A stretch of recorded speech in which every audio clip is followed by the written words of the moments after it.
Hey guys, how's it going? I'm Lego Gun Replicas.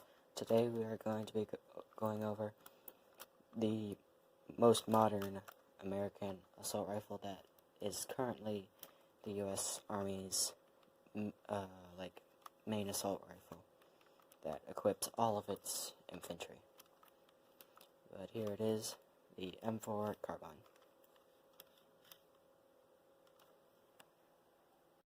So, the evolution of the Colt M16 has been constant change about every decade since the Vietnam War.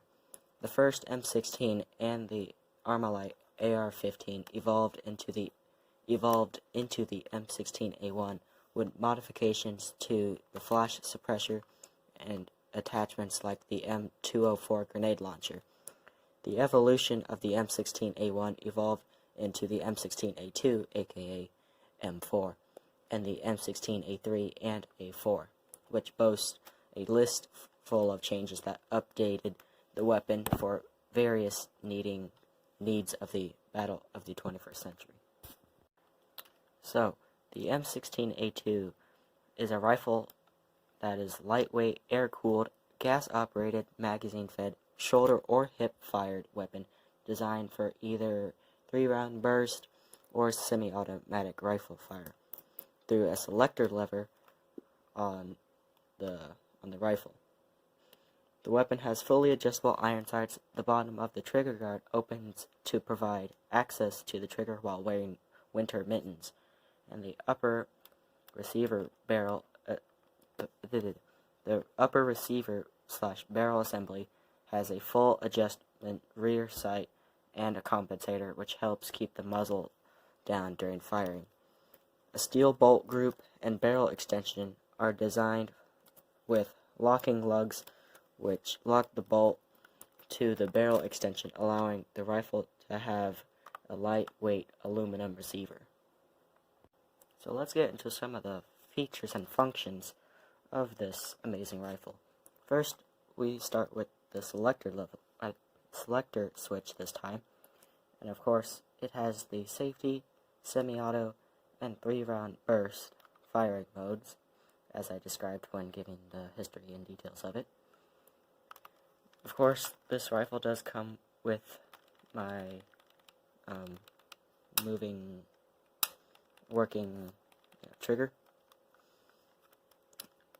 The bolt does move, although it's very finicky, and I'll show you what I mean by that in a minute. Also, on this side, we get to see a lot more details of the rifle. Here we have the dust cover, the shell extractor, and the bolt forward assist, which doesn't actually work on this model. If we also look on this side, we have the bolt catch, which does work, but is very finicky in the way you must pull the bolt all the way back, hold it there, and simply flick out the lever. And as you can see, now the bolt is completely freeless to do whatever it desires. You can see that better on the other side, when the bolt has literally nothing to do,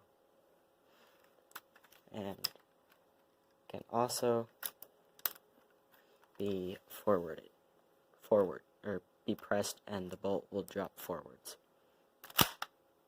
Now, unfortunately, it does kind of break the gun a little bit, but I think that's okay. I also allowed a function for where you can actually take out the bolt, and this is done by, if you want, you can remove the stock to make it a little bit easier. And you can also see that it's just a simple rod, or whatever you'd like to call it, that holds on to the stock. But what I've done here is, if we can see it a lot better on this side, where if we remove the magazine, now the actual bolt can crevice down a little bit and simply pull out the bolt. I think this is really cool and a neat feature that I don't that you don't typically see with a lot of Lego models. And as such, you can put it back in, grab your magazine, and the magazine forces the bolt to go back up.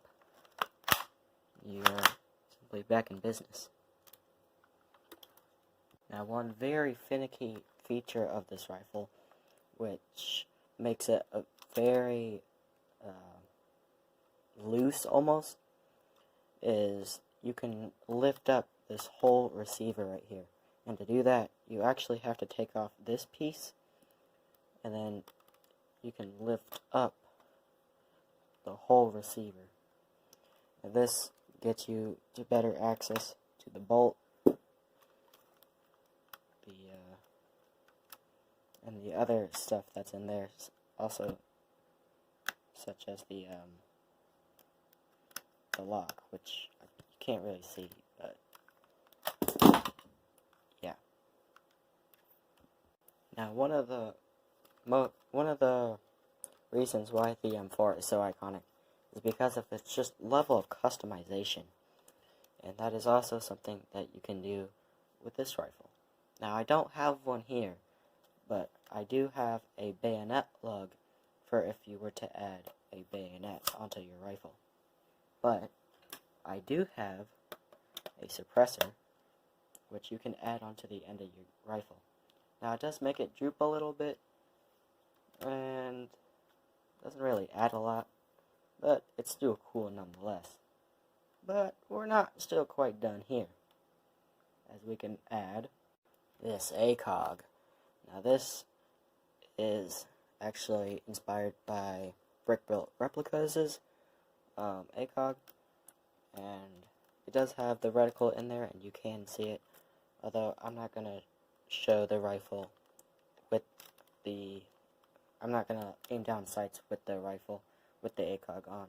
That's just really hard to do with the current configuration I've got to record and stuff. But I've also got a longer one, and here it is. This is just basically what I had of the ACOG and extended it. I remember watching a movie, if you've ever seen it. I don't remember the name of it right now, but I remember in one of the scenes, they're in Afghanistan, and they're protecting the one of their guys, and they're getting shot at by sniper fire, and one of the guys has to overlook, and it's got almost like this, like rubber padding on it.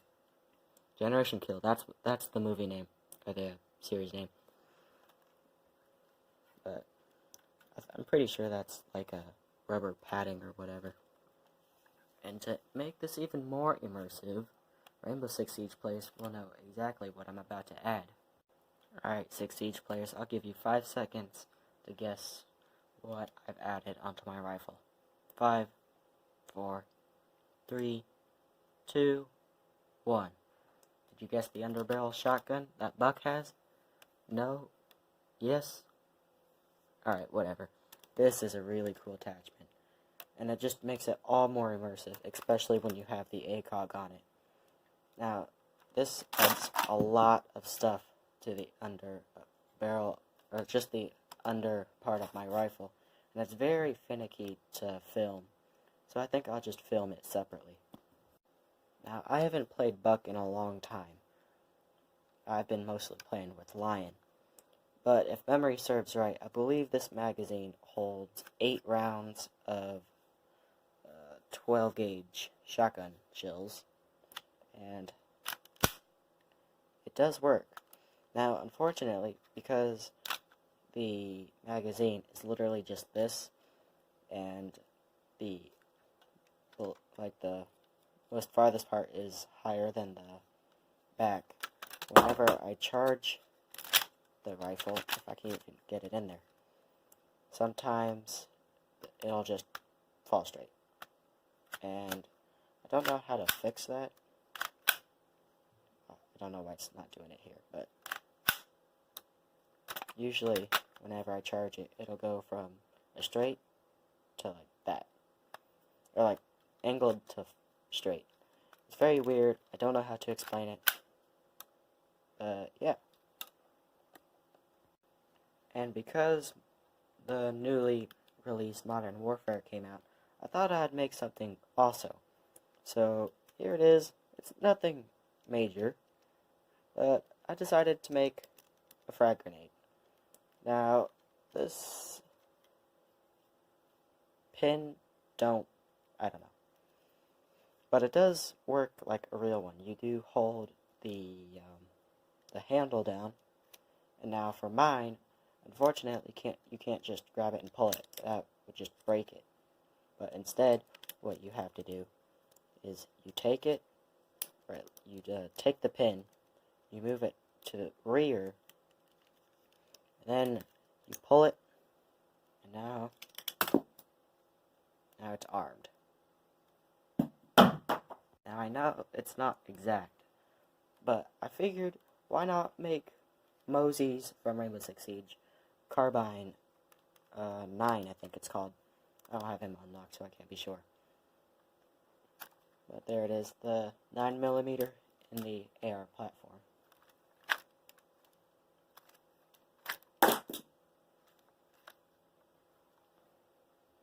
But now, let's shoot this thing.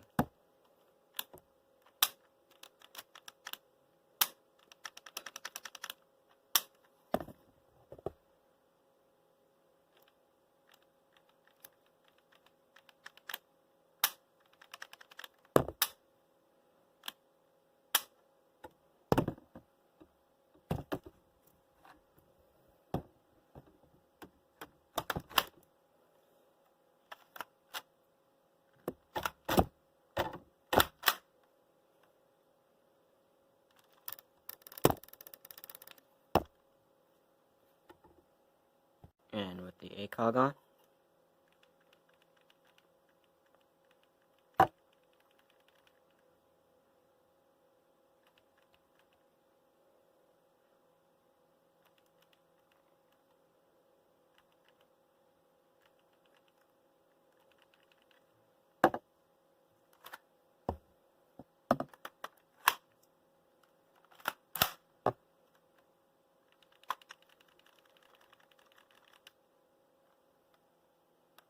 now I will attempt shooting the shotgun underbarrel attachment.